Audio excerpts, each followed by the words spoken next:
আসসালামু আলাইকুম রহমতুল্লাহ। প্রিয় বন্ধুগণ, ভারত কিভাবে মিথ্যাচার করছে এবং এক নড়াইলের এক খুকুমণি নামে এক মুরব্বী ওনার কাছ থেকে জোর করে মিথ্যা বলিয়েছেন, আর এই সত্যটি তুলে ধরেছেন আমাদের চ্যানেল, বাংলাদেশের চ্যানেল 24।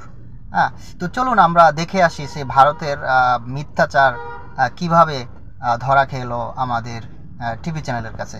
চলুন দেখে আসি। নড়াইলে হিন্দু ধর্মাবলম্বীদের ওপর নির্যাতন হচ্ছে, সবাই পালাচ্ছে। ভারতের গণমাধ্যমে এক নারীর দেয়া এমন বক্তব্য এখন সামাজিক যোগাযোগ মাধ্যমে ভাইরাল। যদিও ওই নারী স্বীকার করেছেন ভারতীয় গণমাধ্যমের চাপে পড়েই দিয়েছেন মিথ্যা বিবৃতি। এতে বিব্রত নড়াইলে থাকা তার পরিবার ও প্রতিবেশীরা।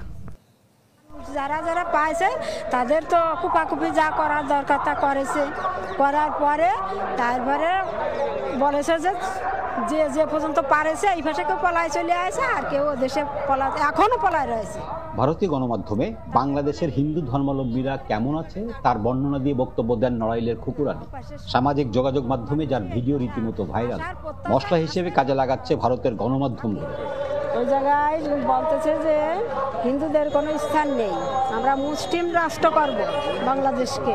Double million offer Walton fridge কিনে পেতে পারেন 20 লক্ষ টাকা, রয়েছে কোটি কোটি টাকার নিশ্চিত উপহার। খুকুরানীর বক্তব্যের সত্যতা যাচাইয়ে নড়াইলের মাইসপাড়া ইউনিয়নের বোড়ামারা গ্রামের বাড়িতে যান গণমাধ্যম কর্মীরা। সেখানে গিয়ে জানা যায় ভাইয়ের ছেলের বিয়েতে যোগ দিতে গত 2 ডিসেম্বর পেট্রাপোল সীমান্ত দিয়ে ভারতে যান খুকুরানী। ভারতের গণমাধ্যমে দেয়া তার বক্তব্য রীতিমতো মিথ্যাচার ও বানোয়াট বলে দাবি করেন এলাকাবাসী ও তার পরিবার।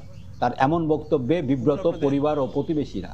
আসলে যে বক্তব্যগুলো মা ওখানে দেশে আসলে কোনোটাই সঠিক না। আসলে আমাদের সমস্ত পূজা টুজা যত অনুষ্ঠান হয় না কেন, আমাদের মানে আমরা থেকে ওনারাই আমাদের বেশি সহযোগিতা করে। এখানে ইনাদের অনেক সামাজিক কর্মকাণ্ডের সাথে আমরা জড়িত। আমাদের কোনো বিপদে আপদে যে কোনো মুহূর্তে ওনারা আমাদের স্মরণ করে, আমরা চলে আসি, যে সময় হোক, রাত হোক আর দিন হোক। আমাদের কোনো জায়গায় বাধা সাধি দেয় না, আর আমরা খুব সুখী শান্তিতে এই জায়গা বসত করি। পরবর্তীতে মুঠোফোনে ভারত থাকা খুকুরানীর সাথে কথা হয়। দাবি করেন জোর করে এসব মিথ্যাচার করিয়েছে ভারতের গণমাধ্যম কর্মীরা। আমাদের সাংবাদিকরা রয়েছে, একদম আমার সামনে মুখের পরে দিয়ে সমস্ত মিথ্যা কথা বানায় বানায় আমাকে বলাইছে, বলে আমাকে শিখিয়ে দিচ্ছে। আমি ভয়তে বলে আমি সেগুলো বলার পালেই আছি। স্থানীয় জনপ্রতিনিধি ও হিন্দু নেতারা বলছেন এসব প্রপাগান্ডা ছড়িয়ে দেশে অস্থিরতার চেষ্টা হচ্ছে। একসাথে চলাফেরা যেরকম যে এটা হিন্দু বা এটা মুসলমান, এগুলো চিহ্নিত আপনারা করতে পারবেন না। আর ওই ধরনের ডিভাইডেড আমাদের এখানে নাই। কথাকে আমি প্রতিবাদ করি। এইভাবে কথা বললে ইন্ডিয়া বাংলাদেশের যে ঘটনাটা ঘটছে এটা আরো স্প্রেড আউট করবে।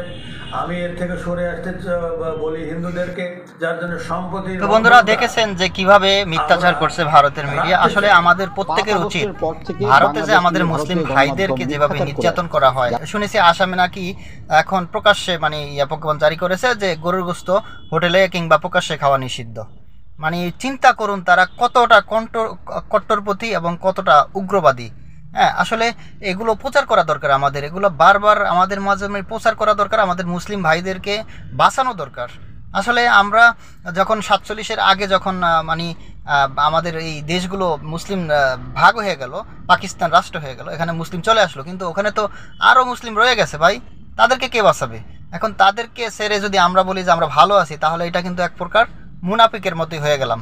সো আমাদেরকে সরব হতে হবে, আমাদের বাংলাদেশের গণমাধ্যমকে দাঁড়াতে হবে, এই সমস্ত বিষয় খুঁজে খুঁজে বের করে এগুলো প্রচার করতে হবে যে কিভাবে মুসলিম নিধন করা হচ্ছে ভারতে, এবং কিভাবে নির্যাতন করা হচ্ছে, কিভাবে মানবাধিকার লঙ্ঘন হচ্ছে। হ্যাঁ, যেটা মানে বর্বরত এই ভারত, যেটা আসলে মুখোশ পরে আছে যে তারা মানবতার ফেরিওয়ালা। কি এর মানবতার ফেরিওয়ালা? তারা হলো সবচাইতে বড় নিকৃষ্ট জালেম জুলুম, যা আসলে আমাদেরকে উপস্থাপন করতে হবে। ধন্যবাদ সাথে থাকার জন্য। আসসালামু আলাইকুম রহমতুল্লাহ।